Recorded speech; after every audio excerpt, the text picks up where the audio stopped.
afternoon and welcome everyone to this week's Cape Breton Realty Weekly Update for Friday, April 17th. Sherry isn't with us today, but today we have a special guest in Dr. Ed Arenson, who's going to be joining us to talk about a book that he has recently published and is available for purchase on Amazon. So, may I call you Ed? Absolutely. Okay, thank you, Ed. Dr. Arenson is a little bit long, yeah. So what we'd like to hear a little bit more about you as you've come to Cape Breton. You're living here now, you're established as a local Cape Bretoner. And you bought your house how long ago?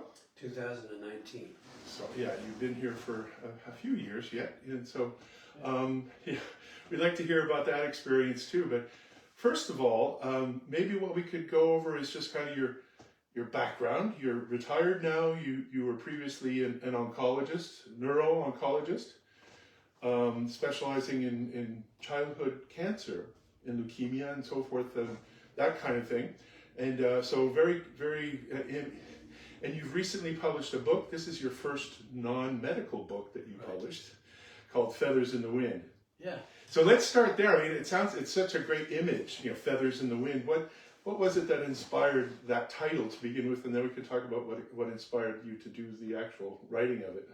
Well, the title really was just, at heart, I think I'm a poet, and whenever I can be a little more lyrical, I like to, but at the same time, I'm a storyteller. Yeah, so okay. It's kind of a mixture of the two, and I started writing poems very young. When I was in high school. I wrote a poem, a very embarrassing poem about what it's like to be an adolescent male that staring at a beautiful teacher and then having a little bit of difficulty leaving the classroom at the end of the class.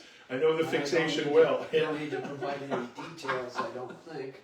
But anyhow, that was probably one of the first poems I wrote, and then every once in a while would write a poem, and I went to Cornell University and I majored in English, and I wrote a lot of papers, and some of them were, and I wrote some poems, but I never really got to the point of thinking of myself as a poet. But I love the, quote, beat poets of the 50s and 60s, Lawrence Ferlinghetti and Ginsberg and so forth. Right, yeah. So when I picked the title for this book, I was looking for something a little more lyrical.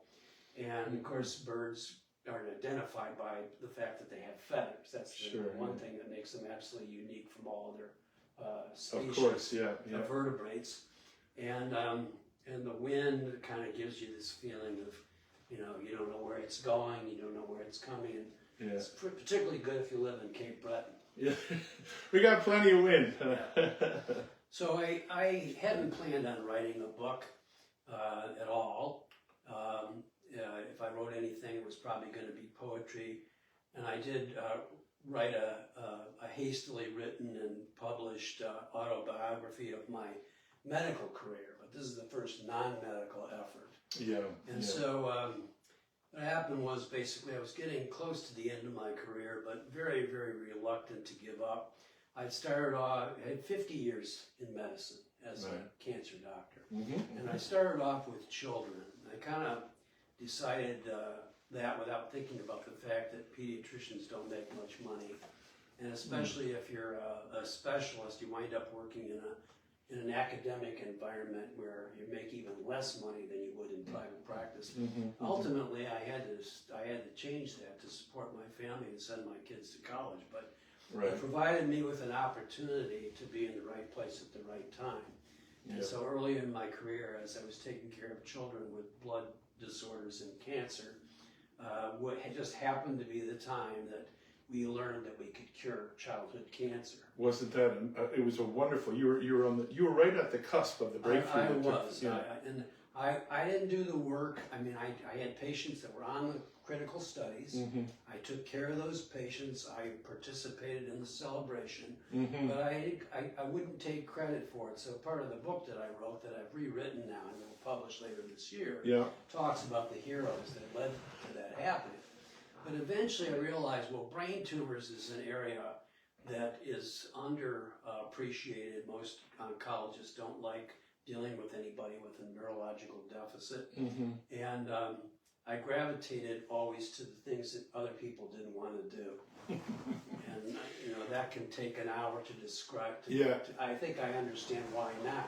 And I think through the research that I did before meeting you today is the fact you distinguished yourself by treating it in a very compassionate and very humane way. Where I'm obviously a lot of doctors have the sort of clinical distance that they maintain. But you showed a great deal of compassion and feeling from what I understand. Well, I think it was more that I was willing to be open and put myself in a position to be hurt because I allowed myself to get close to people and to be honest with them. But the rewards more than outweiged the pain that I suffered as a result of it. That kind of sheer it's vulnerability. Just the way I am. Yeah, no, that's. And I don't think I'm more compassionate or care more than other people.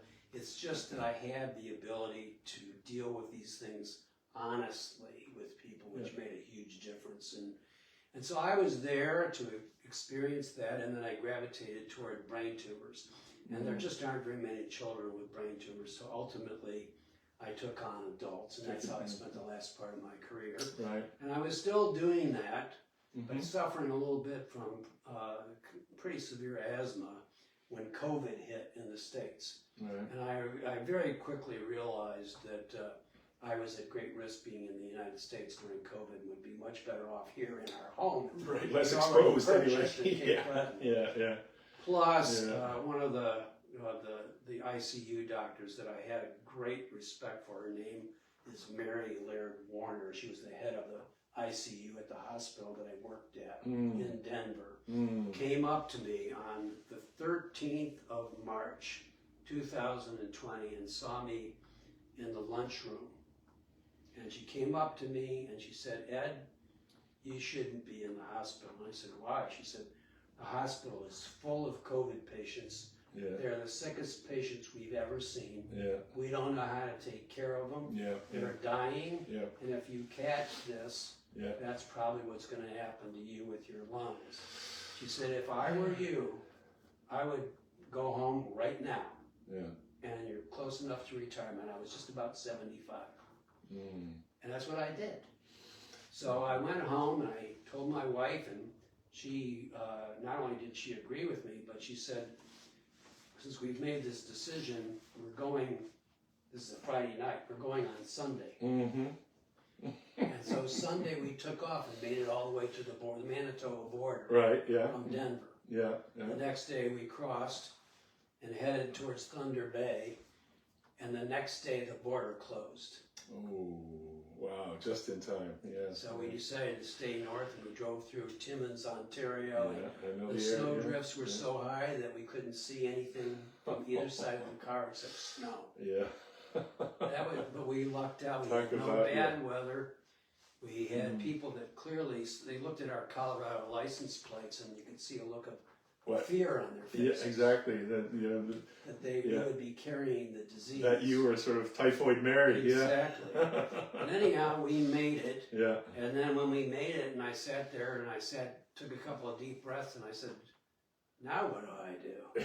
I said, "Well, I've always been a birder, but I never got very much time to go looking for birds, but I always had a passion for it." It was a kind of way to get into nature and deal with the stress of being a cancer doctor. And a couple times a year, I would pack up my stuff and go on some escapade. I call them wild goose chases, literally. And go find a couple of birds, and it meant after a while I'd seen all the local birds, so I had to travel. For example, my wife and I went to Newfoundland in the middle of the winter to see a rare bird, which wasn't there when we got there because the storm had blown through and chased them. But we saw several other birds that I'd never seen before. And fell in love with Newfoundland. Then we started thinking about, well, Newfoundland's a little bit too much, but how about Nova Scotia? A little off the beaten track. So Cape Breton became your pulmonary sanctuary. How's that? Then when I figured out that I could do more birding, I also realized that I could write about it, take that more seriously instead of a chapter now and then. And when the time comes, I I can tell you, I can read you a little bit from the book that tells about one of the birding experiences that I had that actually inspired me to start writing about my adventures. Yeah, that would be great. Yeah, maybe if you wanted to just pull that up. Yeah, and I'd love to hear more about, what is it about this time in your life where you felt like you could do this, and what was the sort of the purpose, and what was the message behind it? So maybe you could give us an excerpt. Let me tell you how I got started, and then I think we can talk about the messages. This is the book called Feathers in the Wind. It's actually a photograph of a bird called a purple sandpiper that was taken by Stephen McGrath, who lives in Sydney. Okay.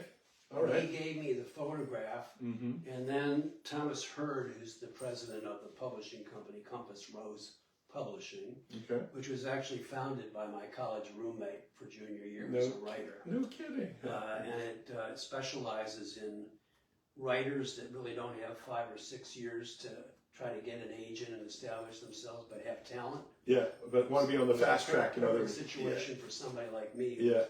I was 75 when I got here, and I'm 81 now. Yeah. So Feathers in the Wind. So then Thomas took the photograph that Steve took and did some modifications of it and came up with what I think is a gorgeous it's kind of design. It's kind of abstract but kind of realistic at the same time. It's both, because it's a real photograph. Right. And I showed it to Steve, and he said, whatever you want to do with my photo once I give it to you is up to you. Yeah. But actually, the original photograph of this bird, and there's 2 of them. One is just one bird, and then there's another one that has a couple of them in flight. There are they're shorebirds that winter in Nova Scotia, but some are way far north. They're a hardy lot, then. Yeah. So the real photographs are in the book, and the modified version is on the cover. So let me read you a little bit. Yeah, please. About what happened that kind of made me think that maybe I want to write a book about this. All right, Feathers in the Wind. Here we go. So it was September of 2018. And undaunted, I booked the same trip again for a 3rd attempt. This is to Newport, Oregon, to go out to sea to see a bird called a fork-tailed storm petrel. Okay. The 2 previous trips, all the way from Denver to Newport, I didn't get out because of weather. Okay. So I did it again. All right. I went straight from work to the Denver airport to fly to Portland, where I would arrive close to 10 p.m., rent a car, drive about 2 hours to the coast, get some rest before arriving at the dock for departure at 6 a.m. With a few minutes to spare before boarding my flight, I sat down at an airport bar for a meal and a martini. After ordering, I went to the washroom where my cell phone fell out of my pocket. It was only after returning to the bar that I discovered it was missing. I searched everywhere, including the men's room, where I crawled around on the floor with no luck. At least no one took a photo of me groveling on the bathroom floor to post on social media. Yeah. No one that you know of, anyway. Despite having no phone and therefore no GPS to navigate the winding roads from Portland to the coast, or to find my rented lodgings for the night in Newport, I was determined to reach my destination. It never occurred to me to cancel and return to the comforts of home. I was committed. And then I'll skip ahead to the actual experience. Yeah. We get out to sea. Once we reached our destination, we were surrounded by a treasure of seabirds. In addition to numerous stunning fork-tailed storm petrels, my principal goal for this adventure, we were dazzled by several enormous laced and black-footed albatrosses and numerous handsome Sabine's gulls circling the boat. While the boat idled in calm water, we watched speechless as these pelagic creatures circled until we were dizzy, mesmerized, and serene. And then, I say, on my flight back to Denver, I wrote down the whole experience, the good and the bad, which I thought were of equal importance. The words seemed to flow effortlessly, and there was more to it than just finding my bird. That's when I decided to write about my alter life as a birder and address the issue of why I had such a passion for birding. I didn't realize that within just a few months, I'd be retired from the medical profession during the COVID pandemic and living in Cape Breton, Nova Scotia, where I could concentrate on birding and writing. Yeah. Okay, so that's good. That sort of gives us the why. But and sort of what themes or ideas do you think that are most important in exploring and reflecting upon in your experience as a birder? Well, I think the obvious one is the ability to escape from the stresses of my day-to-day life as a father, a husband, and a physician taking care of patients with cancer to nature, where all I had to do is be there and observe and take it all in and feel a sort of like, this is the way the world should be, but in my day-to-day life isn't. Yeah, I'm curious about that. Just in terms of, was it because you basically did not have to control anything? You were just, or was it kind of a left brain, right brain experience thing? I think you're right. I think that I do have an active right brain. I mean, I'm naturally an artist. Yeah. And I tried to be an artist in the way I practice medicine, but still it's mostly scientific. It's mostly logical, according to certain concepts that are not really inviolable, but for the most part you must follow. Whereas laws, in nature and in art, everything, the cards are, wild. Anything goes. You can do whatever you want. And so it was a real ability to actually be myself. Freedom. Yeah. Be more of myself, who I really was, rather than the persona I created to be a cancer doctor. Yeah. I mean, there's a certain way I dressed, a certain way I behaved, which wasn't. I don't think it was phony. No. But I think it was altered to be a professional. Right. You had to play the part. Yes. Yeah. And I never went to work looking shabby. I never thought it was appropriate to just wear a shirt. I always had a tie on. I never wore a white coat. I always wore a tie and a shirt, sometimes a jacket. But your signature footwear was a running shoe, though. Yeah, you kept it pretty casual there, so you could move around quickly, right? Yes, protect the feet. Anyhow, this was a way to be more myself, and the reason why I had such a passion for it wasn't entirely obvious to me. So in the book, there are a couple of unique things about the book, in addition to the many adventures where I went to different places to find birds. Every chapter begins with something that I call a rule. Okay. And I stole that from the book, The Cider House Rules. Okay, yeah. Okay? And that book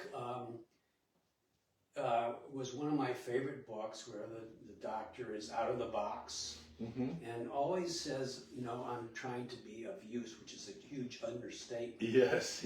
And so that's the way my life went. I always loved that book.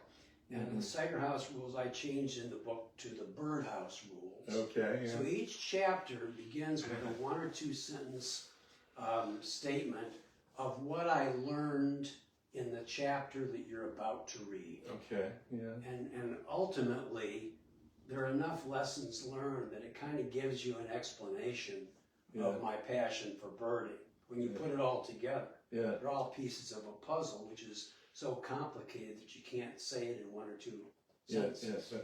But it sounds like it was very empowering and very liberating for you to do that, to be able to put it in those terms and not necessarily have to follow anybody else's rules. You were kind of making the rules at that point, right? Yes, right. And then the other thing that in the book that I think was a real coup that the editor came up with, because I tend to make humorous or parenthetical remarks a lot that kind of interrupts sometimes the narrative. I'm telling a story, but if I think of something like a quote from Yogi Berra, for example, I just put it in there and say, well, I want them to read that, but I don't want it to be in the text.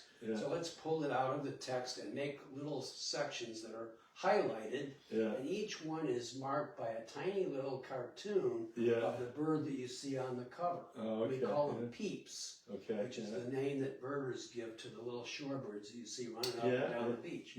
So these peeps are all signaled or marked by a little cartoon of this shorebird and then you know you're about to read something that's not part of the narrative, but it's either a joke, and some of them are definitions of bird anatomy or birding terminology, and some of them are statements that are just something that I thought of at the time, but doesn't really belong in the text. I think just further evidence of your creativity, your humor, and your keen intellect, that you were able to sort of interject things like that people could pick up along the way. Yeah. Anyhow, I think it works from an editorial point of view. It really makes it more entertaining as well. I think because the editor, when he first looked at the book, I had all these chapters and all these adventures. He said, "It's all great. The problem is that basically there's a certain formula. You want to see a certain bird, you go to a certain place to see that bird. It might be all the way up to Alaska or to Newfoundland. Right. Yeah. You either find the bird or you don't, and then you go home." He said, "How many times can you do that and make it interesting?" And so I took him seriously, and I went back and I rewrote the whole book, and I found ways to develop more of a theme from each chapter that had to do with personal growth and perseverance, dealing with people, certain things that I noticed about myself or other people. And so every chapter's got much more in it than just that formula of going somewhere to find a bird and then coming back. Observation. And what do you consider is there one sort of overarching theme that you could sort of summarize the book about? Is there one thing that you'd want people to know?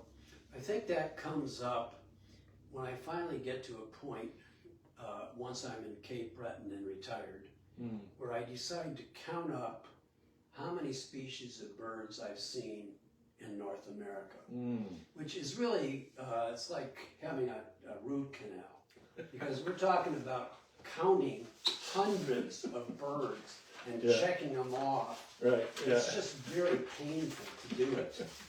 And labor intensive. Plus it constantly changes. That the authorities change the names of the birds. They split species, one species into two, or they lump 5 species into one, and they do this on a yearly basis. So it's very painful.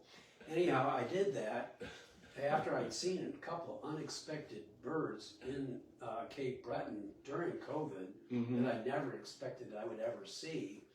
I started to get a little excited because I had more time. I counted them up, and I said, wow, I'm within reach of getting to 800 species in North America.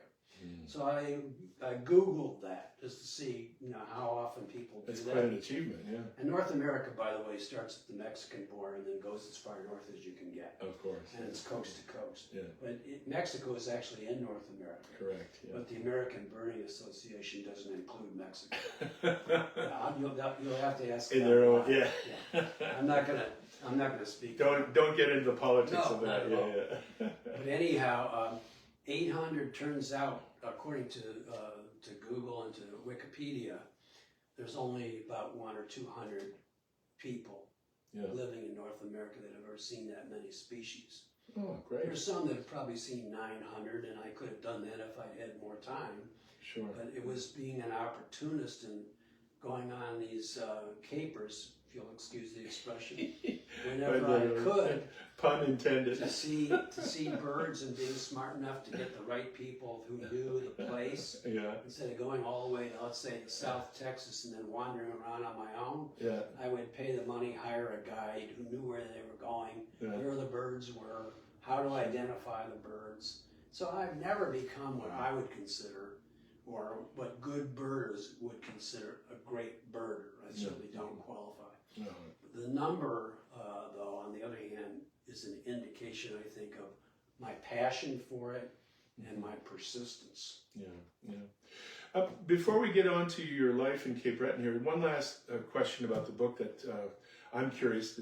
Did your medical background in any way influence or have any bearing on how you conceived of, organized, and developed the book and the contents in the book? Is there any sort of factor there that we can see the sort of the medical background or the way that sort of, again, that left brain thinking? Yeah, I mean, it's a mixture of the skills I learned as a physician, of course, are primarily left brain. Analytical. Analytical, scientific, factual, grounded. Yeah. And so when I write a story, it follows a very nice, clean narrative line. It has to be logically sound. Yeah. Yes. So I wrote a lot of scientific papers. Right. But I was an English major in college. Sure. Yeah. So I had a combination of being able to, I'm not very imaginative, but I'm certainly creative. And I was creative in the way I practiced medicine. But that way of writing is the way I tell the story. So I'm a good, I think, story. Right. It's easy to read. I've gone through the book so many times that I know how long it takes to read it. Yeah. About 3.5 hours you can read the book cover to cover. Okay. Yeah. And it's got about 150 color images in it. Yeah. Now 30 of them are paintings that I did of birds that I didn't have photographs of. So I painted them, then I photographed the painting. Yeah. Then I have some of my own photographs, and quite a few photographs actually from a couple of photographers here in Cape Breton. Yeah. So that's, again, sort of the areas, the skills or the talents that you put to work, including painting, writing, and I know your wife is a musician. Are you also a musician yourself? Didn't you play the drums at some point? I played the saxophone The saxophone, as a kid, yeah. and then I picked up drumming 20 years ago or so, and I became a pretty decent drummer. Drumming actually every week in a religious service that we participated in that was like a rock opera. Okay. It was all music. Like a praise and worship band. Yeah, it was kind of like that. Yeah. And doing that for 7 years, wow. I got to be pretty good. So both my wife and I are painters. We both are musicians and musically inclined. She is highly skilled and she can fabricate and sew clothes, and she worked for a couple of the big designers in New York as a fabricator. So once the design was made, then she was the one who figured out how to put it together as cheaply and as durably as possible. Yeah. Oh wow. So, and turning to your experience now in Cape Breton, life in Cape Breton, we heard a little bit about what inspired you in your sort of pulmonary condition. What was the transition like for you personally and culturally? Because I know you moved around the States while you were growing up, but you know, to come to Canada, it's quite a different culture, and especially the East Coast and the Atlantic provinces. What was that like coming from Western U.S.? Well, it's evolved. I mean, I like adventures, and I think that comes out in the book. Right. I mean, going someplace to see a bird is kind of almost an excuse to go someplace that you might not otherwise ever go. Sure. Yeah. I mean, it doesn't take you to the same places you would go if you're just going to take a vacation. But it takes you to some fantastic places like Big Bend National Park in South Texas. It's a very under-visited park. I've been there. Absolutely spectacular. Places up in the Arctic, all the way up to Reykjavik, which used to be called Barrow. Right. Yeah. Which is in the Arctic, or at the edge of the Arctic Circle. Is not a very hospitable place, but I've been there, and I'm glad that I've been there. I wouldn't have ever gone there if it hadn't been for the birds. Yeah. So I'm an adventurer. So coming to Cape Breton was a big adventure for both of us. And when we got here, we felt very, very welcomed by the people that are here. I think that's a reputation that is well deserved. I know you had a good real estate agent too. There's no question about that. Sherry McLeod. Sherry found us the right place, and it took a few years to do that. Yeah, and the place you found is beautiful. It really is lovely. It is, and it's very special, and it's. We never have, either of us, ever lived in a rural environment where there's so much wildlife, so that we don't have to travel to find nature, where we live in it. You're surrounded every by it. minute of every day. We have 2 floors above ground with almost the entire north side being glass. So everything you're just that soaking in it daily. We know every animal, every bird, every mammal by name. We watch their behavior. We know when they come. We know when they leave. We've never had an experience like that. then having the different cultures here. Mm-hmm. We hadn't experienced the Celtic culture, the Acadians, and the indigenous people were also all new experiences for us. Yeah. But the isolation and the beauty and the closeness to nature made it almost like we had gone to a different world. And we loved it. I really hate to say this because so many people suffered, but we loved being here during COVID. It was, very secure. Yeah. It almost forced you to do things and live in a certain way that you would never do otherwise. No, exactly. And I'm glad when it ended, but for a while, made things very special. It really did. I remember one night, the snow was coming down. We have a light outside that lights up the snow as it's falling. And we're listening to Gordon Lightfoot. And then we turned that off and watched the World Junior Hockey Championships where Canada The total Canadian experience. Total Canadian experience. And we had it. And we loved it. Yeah. Now, we've been here for more than 6 years. Yeah. We've run into some of the issues that people have to face when they live in Cape Breton, like this miserable winter that isn't quite ready to end yet. Yeah. And what we say is, well, yeah, it was pretty miserable, but we got through it. This too shall pass. Yeah, we got through it, and so I think that gets us a little closer to being Cape Bretoners than we otherwise would have been. Yeah.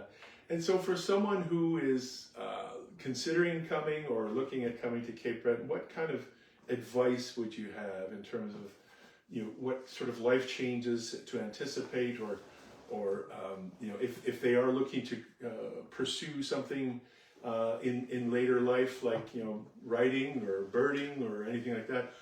What would you advise them in terms of what would some of the approach that you followed and or any lessons learned? Well, I would say it has to be, if they haven't already lived in a rural environment with all the things that you have to drive an hour sometimes to get some food item that you want to have. Yeah. You might have to drive an hour to get to the doctor. Yeah. You might have trouble even having a doctor for a while. Right. Healthcare is not easy here. It can be managed, but it takes some time and effort. Yeah. It's not easy to live here, but it is worth it if you appreciate what Cape Breton has to offer. So I would tell somebody, you need to, here's what there is that makes a person want to stay there. It's what makes people who go away, who are born in Cape Breton and go away, have this tendency that we all see to come back. There's a magnetism, really is. It's very hard for them to stay if they go to Calgary or they go to Alberta and they make some money and get educated and whatnot.